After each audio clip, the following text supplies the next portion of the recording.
daug metų aš fotografavau viską išskyrus žmonės, nes aš nemokėjau prie jų prieiti. Bet atėjo tas laikas, atėjo amžius, galbūt patirties daugiau ir staiga pasirodė, kad visiškai įmanoma tą daryti, fotografuoti žmonės. Ir aišku, jau pradėjus fotografuoti juos, tai matosi bent jau man, kad yra pati svarbiausia fotografijos sritis. Tai yra žmonių fotografija. Kalbant apie žmogų, visada yra daug ką atrasti, jis yra begalinis. Čia nėra kalbų.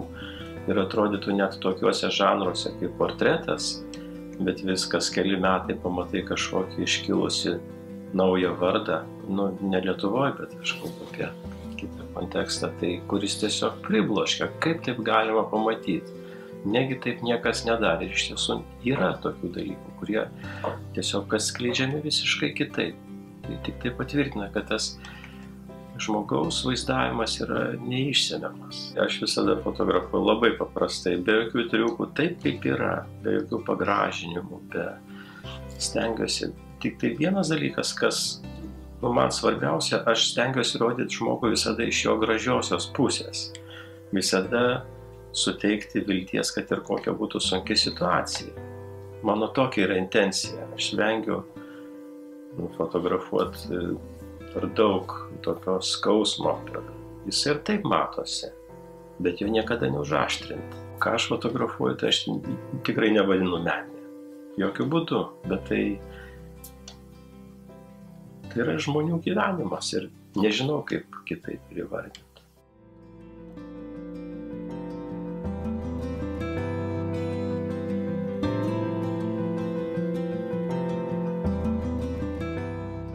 Kaip fotografas aš matau kadrą, o kadrą sudaro šviesa, šviesos kompozicija ir jeigu spalvotai, tai dar ir spalvų kompozicija, reiškia ta faktūra fotografijos, ta aplinka, kur tai vyksta. Ir iš karto įtraukia, jeigu tu pamatai tą dėkingą tokį vaizdą fotografinį, tai tada jis labai ir uždega.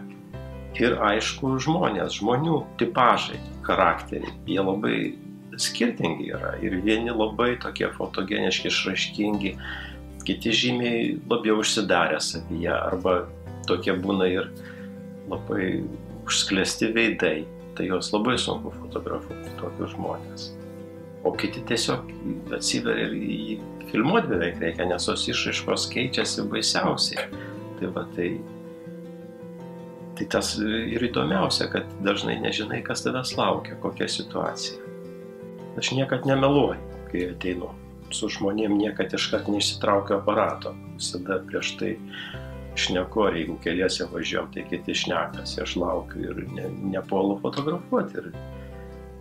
O paskui ateina tas laikas, kada matai, kad jau gali, arba paklausia, nieko prieš, jeigu nufotografuosi, arba tiesiog matau, kad jau galima fotografuoti ir tada bandau kažką fotografuoti.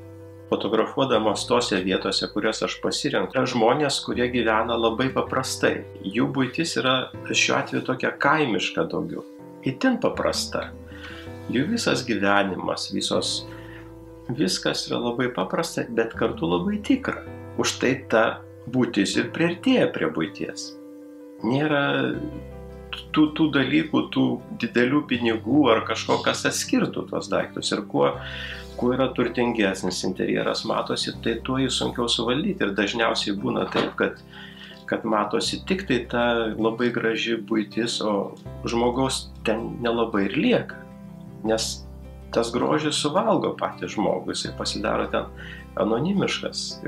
O tuose paprastuose interjeruose atvirkščiai, ten visur tas žmogus matosi. Už tai ten ir lengva fotografuoti yra. Žmogus labai susilieja su savo aplinka, jis ten nesvetimas, jis susikuria savo pasaulį tom labai paprastom priemom. Tikra. Čia net artėja kažkas taip prie švento rašto, man atrodo, kad labai ten tarsi įsikūnijimas yra gyvas.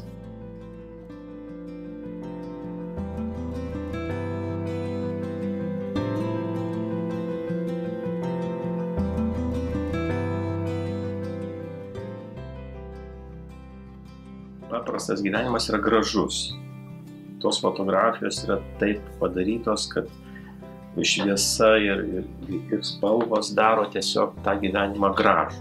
aišku, tai nėra dokumentika taip, kaip mes ją suprantam, kad turėtume rodyti visas gyvenimo pusės.